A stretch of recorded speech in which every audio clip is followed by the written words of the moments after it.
David Ortiz. I'm a PhD candidate at the Center for Limnology here at UW-Madison. And before I start speaking today about wake boats, I want to thank these other 4 people who helped me put together this project. I was the lead, but there was a group effort to get this to where it is today. So before I speak about wake boats, Wisconsin Green Fire has a land acknowledgement that we give before every presentation. And I'm going to read a snippet of it, but I encourage you all to go to our website and read the full land acknowledgement statement. As a statewide organization in what is today called Wisconsin, Wisconsin's Green Fire acknowledges that each of us is located on the ancestral lands of indigenous people who cared for and lived on the land from time immemorial. And I especially want to acknowledge the Ho-Chunk land that we're on today, and people from Lac du Flambeau who gave me a lot of feedback in putting this work together, and people who work with Glyphwick, maybe an organization you all are familiar with.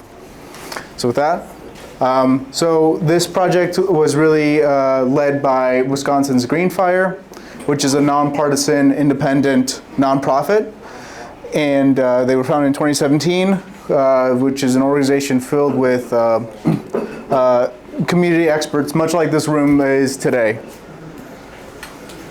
So Wisconsin's Green Fire, the mission is to advance science-informed analysis and policy solutions with some of Wisconsin's greatest conservation challenges. And the vision is to ensure that Wisconsinites can enjoy the benefits of clean air, water, and healthy ecosystems through that scientific-based management. So about me, I have a master's and a bachelor's degree in environmental science from Iowa State University, where I studied artificial wetlands and hyper-eutrophic lakes. And now I'm a PhD candidate here, where I study much more beautiful lakes.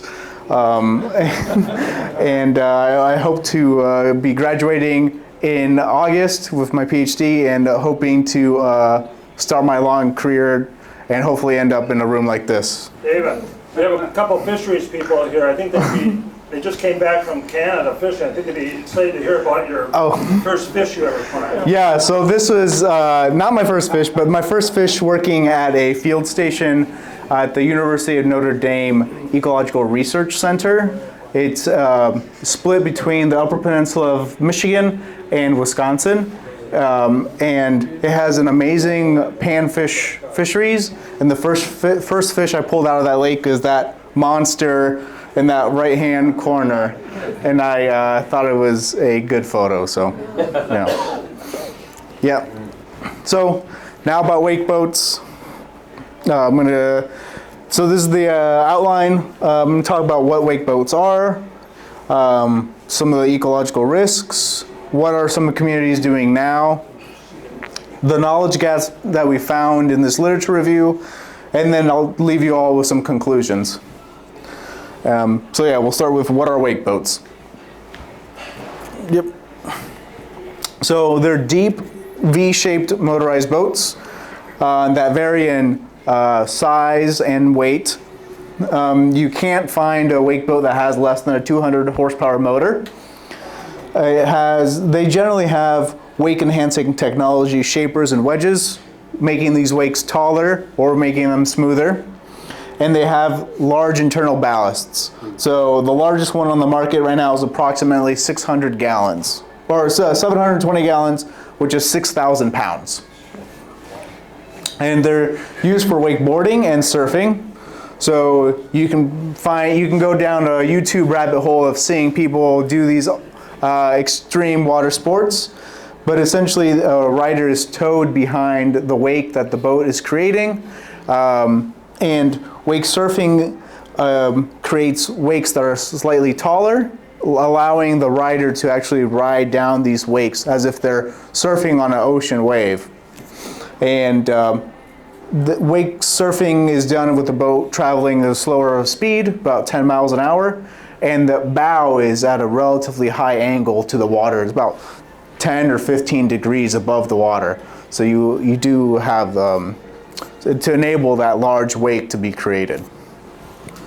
And throughout this presentation, I'll be naming these recreational wakes that are created for these activities as recreational wakes, just lumping them together, and just so nobody's lost here.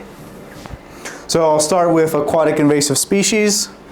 So as most of you know, it's just a non-native species that primarily lives in aquatic ecosystems. And when they enter ecosystems where they don't have predation, they can really have negative consequences in our lakes or aquatic ecosystems in general. The state of Wisconsin spends approximately $4 million thinking about AIS, and which is only a small drop in the bucket in what the whole country spends and what is being spent globally. It's been well documented that AIS spread really well with boats, boat trailers, recreational equipment that enters the water, and it just so happens they also travel really well in ballast systems. A majority of the AIS in the Great Lakes region comes from international shipping ballast tanks. And it's been documented that boaters like to travel long distances to recreate on the specific lake that they really enjoy being on. And it just so happens that the more water you have on board, whether it's in your bilge or it's in your holding well, that you're at a more increased risk of having AIS being found in your boat. Which is a real issue because these wake boats can hold, like I said, up to 720 gallons, and here I have it in liters for you, 2,725 liters.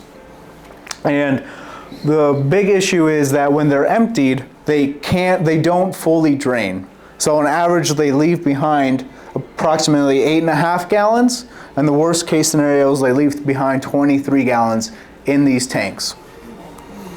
And so it's really easy to imagine a clean lake being launched and, after a couple hours of having fun on this lake that has an invasive species here, which I'm representing with those icons, maybe next week they go into another lake that doesn't have those invasive species, and you've just contributed to spreading these invasive species across the landscape. And mostly it's decontamination of boats is a really common practice nowadays with pressurized hot water, and that works really well. 10 seconds of 140 degrees Fahrenheit water is the gold standard, and it's relatively easy to use.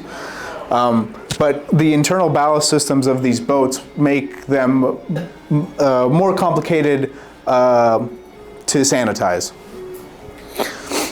And that is something that these owner manuals are underselling.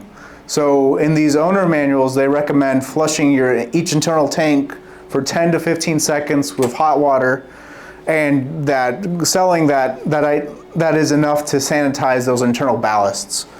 But spiny water fleas, eggs, are a major area of concern when it comes to wake boats because they're very tolerant of high temperature water. So they can survive temperatures up to 110 degrees Fahrenheit for over 10 minutes and still be viable hatching 2 years later. So they really need to be brought up to 122 degrees Fahrenheit and be exposed for 10 minutes. Anything less than 10 minutes, they're still viable to be hatching within the next year or two. And we can calculate how much water that would require. So if you have the worst case scenario of 23 gallons in these tanks of 68 degree Fahrenheit lake water, 20 degrees Celsius, and you know that you're flushing these tanks with water that is 131 degrees Fahrenheit, that it would take approximately 138 gallons of water to bring that original 23 gallons to a temperature that would kill those spiny water flea eggs.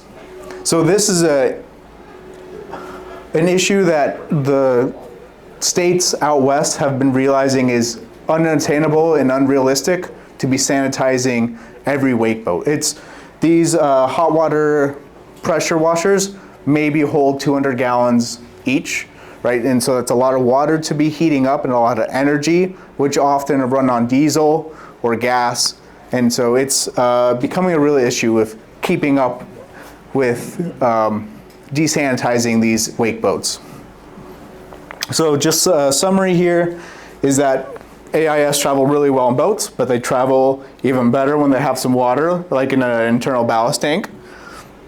The boaters travel long distances, so you're not just limited to the AIS that are in your neighborhood. You really are at risk for AIS that are within a couple states.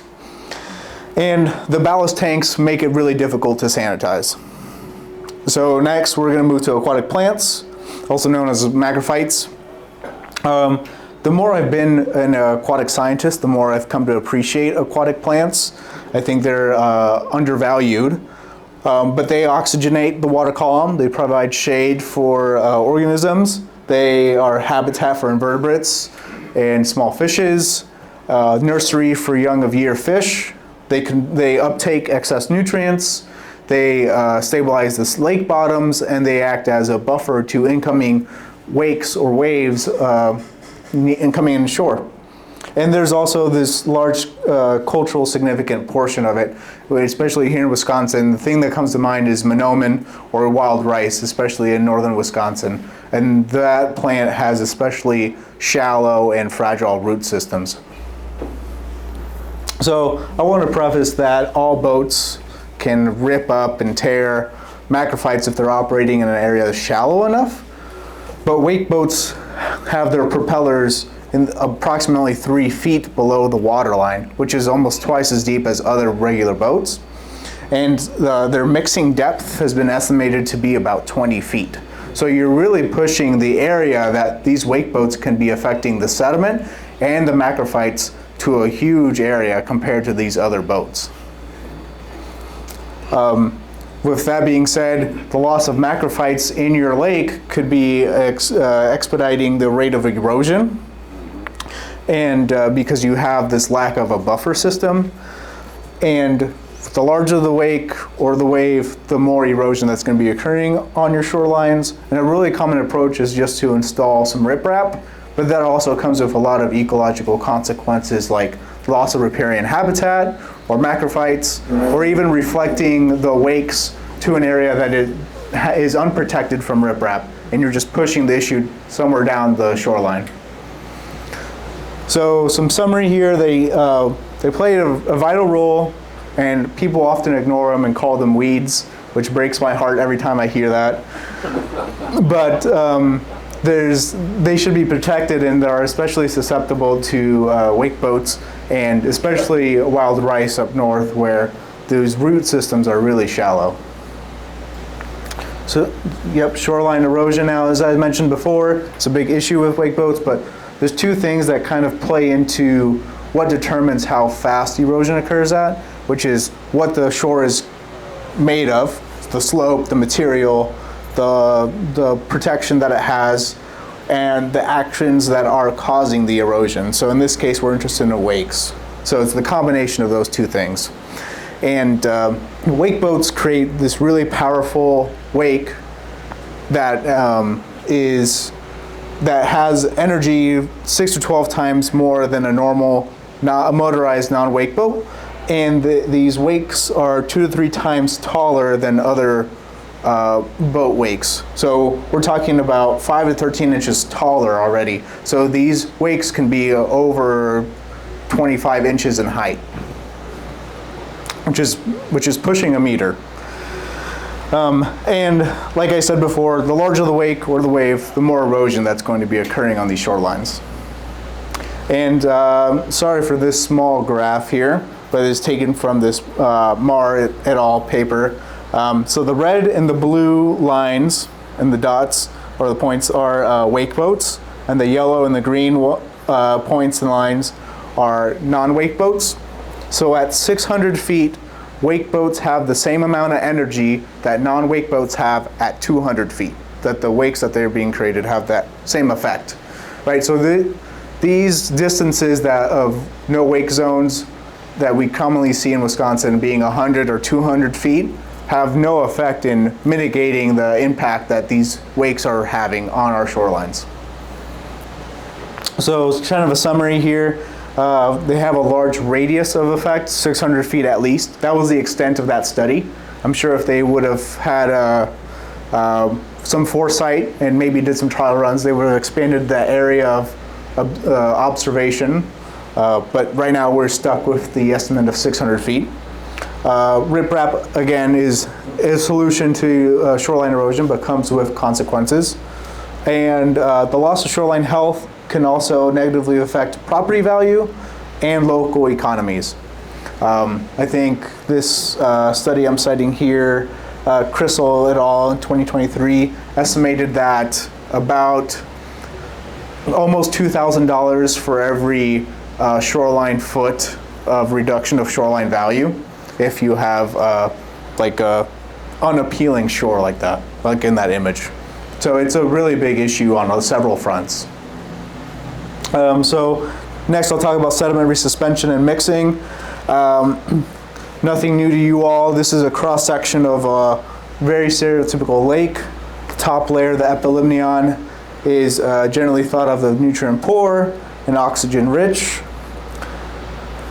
And the hypolimnion, the area at the bottom waters, generally oxygen poor but nutrient rich. And it's being separated by the thermocline, which is just the gradient of highest change in water density. And when you have a nutrient coming in like phosphorus, you generally see uptake in algae. Here's my lazy attempt to show algal growth, is that little green bar. But eventually, most of this phosphorus will end up in the sediment. If it doesn't get washed out, it'll end up in the sediment. And when you have recreational wake boats on a water system, you have sediment resuspension, and you could possibly have thermocline erosion that's happening out there. So this study in the mid-70s correlated the horsepower to the effective mixing depth. And unfortunately, this relationship was only explored to 50 horsepower. But even that 50 horsepower, if allowed to sit running for 5 minutes, was able to homogenize that local area down to 15 feet. More modern studies suggest that after a single pass of a wake boat, they can be mixing the water column up to 20 feet in depth. And that is in comparison to when a non-motorized boat passes by, mixing about 5 feet in depth. So 20 feet is a large difference between a motorized non-wake boat and a wake boat. And you can imagine how that could have repercussions for sediment resuspension. If you're mixing the water 20 feet down, if you're operating in an area that's 15 feet in depth, you're mixing that sediment and releasing those nutrients. But even if you're in an area that's deeper than 20 feet, but the thermocline is around that maximum mixing depth, you could be eroding the thermocline that's preventing that nutrient-rich hypolimnetic water from going in the top layer and allowing algae to consume those nutrients, right? So even if you're not in a shallow area, you could still be causing some harm to a lake by releasing those nutrients. And so the biggest thing I want to emphasize here is that they mix really deeply, 20 feet at least. I like that wave distance study. 20 feet is the extent that these people have been studying this. And we don't know where that true extent of the mixing depth lies. But I want to emphasize that this is a positive feedback loop with the loss of macrophytes. If you lose the macrophytes, you lose those stabilizers of the lake shore and of the lake bottom, and you're releasing more nutrients, which then causes algal growth, which shade out the macrophytes, and you lose more macrophytes. It's a really vicious cycle that is hard to escape once it gets out of control. So something to think about. And then birds and fish. It's been well studied that organisms are not necessarily that happy when humans recreate near them, and that's especially true with combustion engines. Birds flush up to almost 800 feet with combustion motors. And a bird that comes to mind in Wisconsin that are especially susceptible to wake boat effects is the common loon, as they like nesting near shore. And another thing I'll mention here is that fish also respond negatively to turbulence and the noise that motors make. So loons, most commonly, when they have a successful nest, they are nesting within a foot of the water's edge and on lakes that are greater than 25 acres. So they're right in the range for wake boats to be negatively affecting their nests, whether it's eroding prime habitat or by causing damage to their nests, or by even damage or causing harm or disturbance to chicks, which up until they're independent will stay within 500 feet from shore, right? That's within the 600-foot radius that wake boats have the potential to harm. And then if you, this is a really great study called 1993 in Biological Conservation, actually found that if you flush a bird more than 6 times in a day, you actually almost double the amount of you can double the amount of time that the bird spends foraging in a day, moving away from the bird actually spending time with the chicks or protecting the nest. So that's also a really big issue that birds on aquatic systems have been facing as well, with increased motor boats in general. So the turbulence that these motors create, right, mixing 20 feet in depth, but also have been found to move fish eggs off nests, have also been shown to move invertebrates away from their preferred habitat, and move small fish away also. And the increased turbidity is also seen to have negative effects on fish that depend on vision for foraging. So one of those big fish that is of concern here is walleye, because they primarily rely on their eyesight for foraging. So this could also be contributing to that issue as well. Noise affecting fish is a relatively new field of study, but this study here, Graham and Koch, 2008, exposed fish to a 9.9 horsepower motor for 1 minute and measured increased cortisol levels, stress hormones in these fish for up to 40 minutes afterwards, right? And observed reduced swimming rates, which translate in the wild to greater risk of predation. So that is true for any large motorized boat on a lake, but wake boats can have motors up to 400 or 600 horsepower on these boats. So you can imagine the noise gradient is much larger on these wake boats. And there's been some evidence to suggest that fish that communicate using sound have been shifting to the times of day that they communicate with each other, and have been resorting to actually using visual cues to communicate with each other. So there's a serious disturbance in the ecology that these fish are experiencing with these wake boats. But I do want to mention that the noise that these wake boats create has been vastly understudied. There's this website called boatingmag.com that does boat reviews, and one of the things that they report on is the noise that they are experiencing on the boat. But they don't do a very good job of exploring all the possible condition that these boats are being operated in. But it's likely that when these boats have a full ballast and are traveling or making recreational wakes, that they're exceeding the 86 decibels, which is the Wisconsin noise limit. So I want to recap again that the noise, the wakes, and the turbulence are all likely affecting the biota in these lake systems. And these effects are likely more pronounced when operating near shore. And like I said before, though, these wake boats have a larger area of influence than non-wake boats. And so what are some communities doing to try and protect their water bodies? I want to preference this with, it is so early in this long journey of understanding what wake boats are doing to our lakes that anything that is passed now will likely have to be updated or revised within a couple of years, especially at the rate that these boats are advancing. They're making incremental improvements of making bigger wakes and being larger and bigger. So it's a long journey. So the wake boat industry actually recommends 200 feet is sufficient enough for no wake zones. So South Carolina, Tennessee, and Alabama have actually convinced themselves that that's okay, which is unfortunate.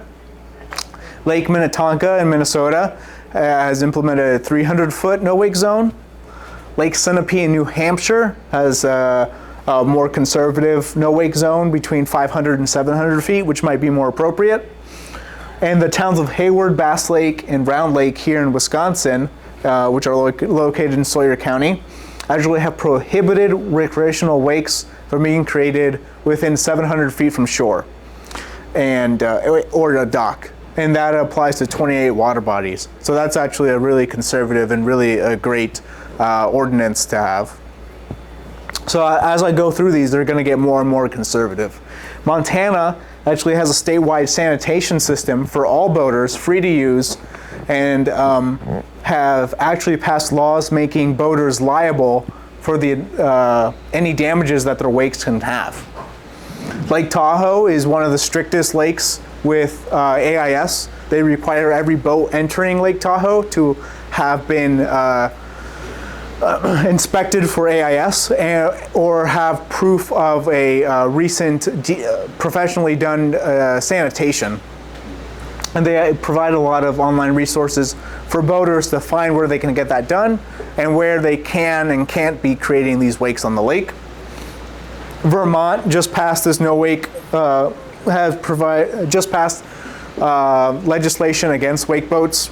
You need 500 feet from the shore, 20 feet in depth, and these two conditions need to extend 20 or 50 continuous acres, right? So it really limits a lot of the lakes that these wake boats can be on.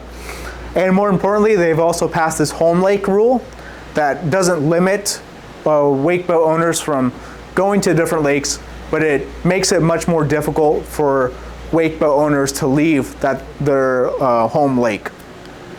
And then these three townships here in Wisconsin have actually banned all use of wake enhancing equipment, which is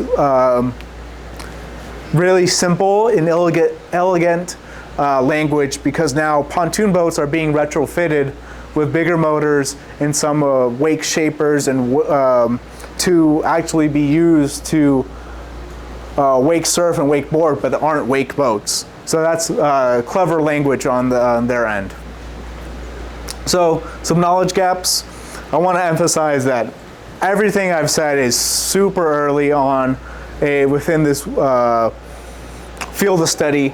And something I haven't mentioned are the safety concerns associated with wake boats. So there's an issue, there's a concern, and as I'm talking, feel free to read. I'm not going to read all these. Safety concern with these wakes going over gunnels of canoes or small fishing boats, and the vision limitation of these boats that these boats have on their operators when they're creating these wakes, right? We have a 10 or 15 degree angle rise in that bow. But really the thing that we need to understand are the distance from shore that they need to be in, the depth that they need to be in, and understanding what is a more streamlined way to decontaminate these ballast systems before they move on to a different lake. So some conclusions here, and so these are the conditions that we have come to after reading hundreds of papers in this literature, that these boats need to be in 20 feet of water. They need to be 600 feet from shore.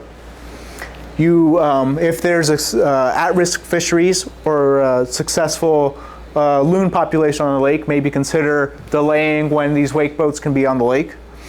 sanitizing internal ballasts, of course, but also including these internal ballasts in these boat and trailer inspections for an AIS spread. Right now it's just limited to, oh, I see a macrophyte hanging from your trailer, let's clean that up. They really need to be extending it to ballasts. Online training about proper use and risks, and reinforcing that with signs and documents at boat launches or at dealerships. And then we also want to encourage people who see inappropriate behavior by wake boat operators to be calling it into the DNR, and maybe even establishing some sort of a public source hotline that could be operated by volunteers. We think that might be one of the best ways to get transparent and easily accessible information about complaints across the state. So if you have any questions about any of the literature I've showed, you feel free to send me an email or look at I know this is recorded, maybe look at the text that have been flashing up. But with that, one more slide. Happy to take any questions for a couple minutes, and yeah, thank you.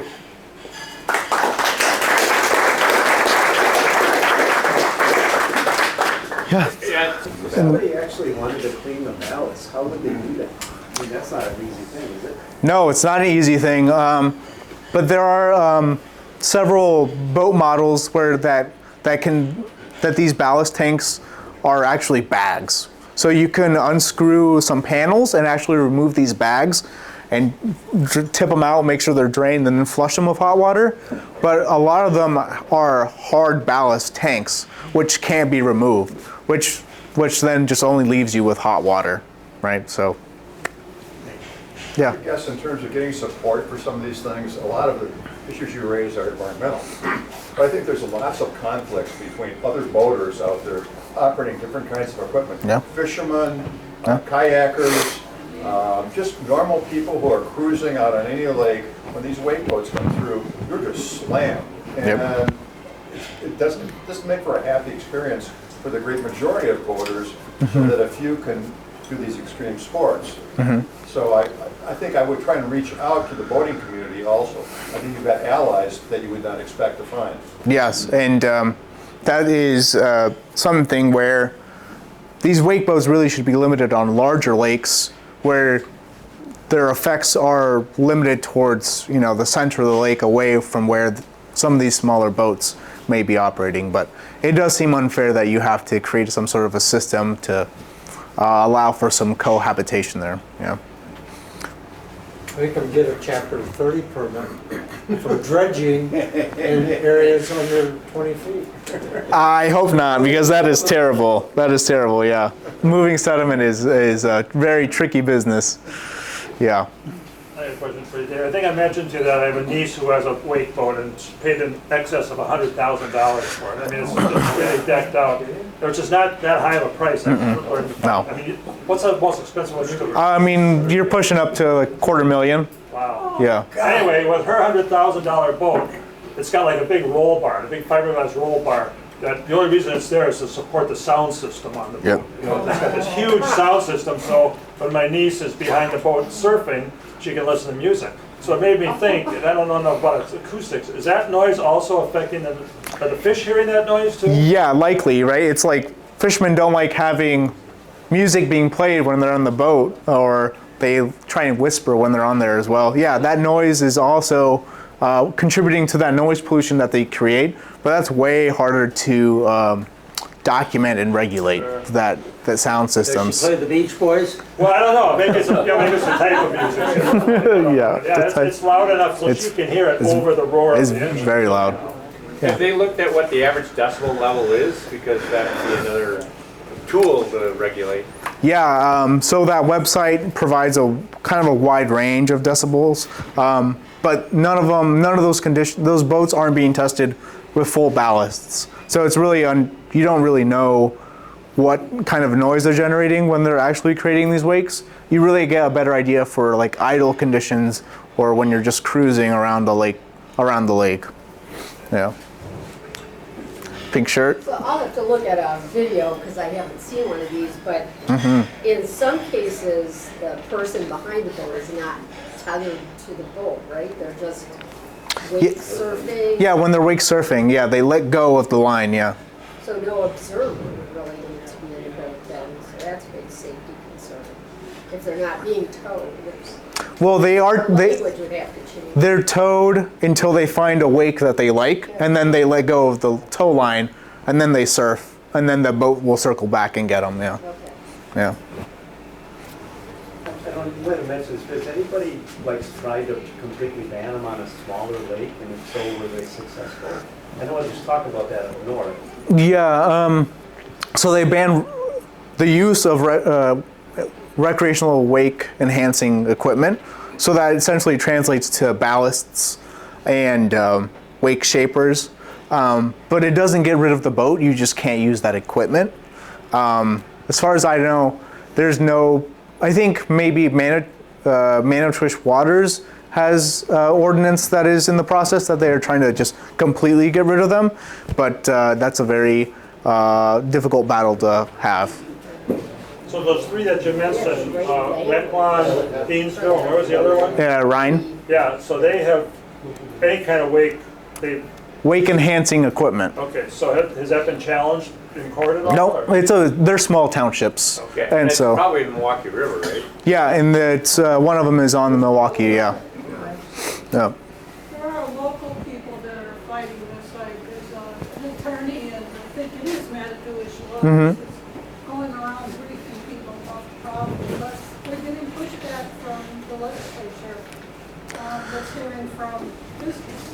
Yeah, so the organization that lawyer is associated with is called Wisconsin's Last Wilderness, and they've helped pass all these ordinances across the state. They do a really good job of shaping the language and knowing how to get this pass on local levels.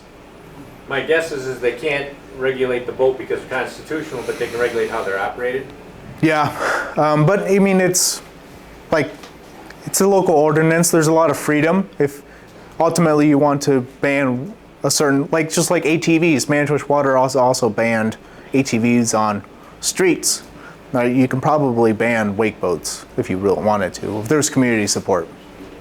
How many are there right now in Wisconsin? Do you know, and what percentage of the total? There's probably nowhere. I don't know, but I know that in 2021 there was approximately 200,000 in the country, and that 2019 there were 13,000 units sold, and that has been on an increasing trend since then. So you're probably around 250,000 wake boats being operated in the US, at least. Yeah. Any other questions for David? Thank you for your testimony. Thank you. Thank you.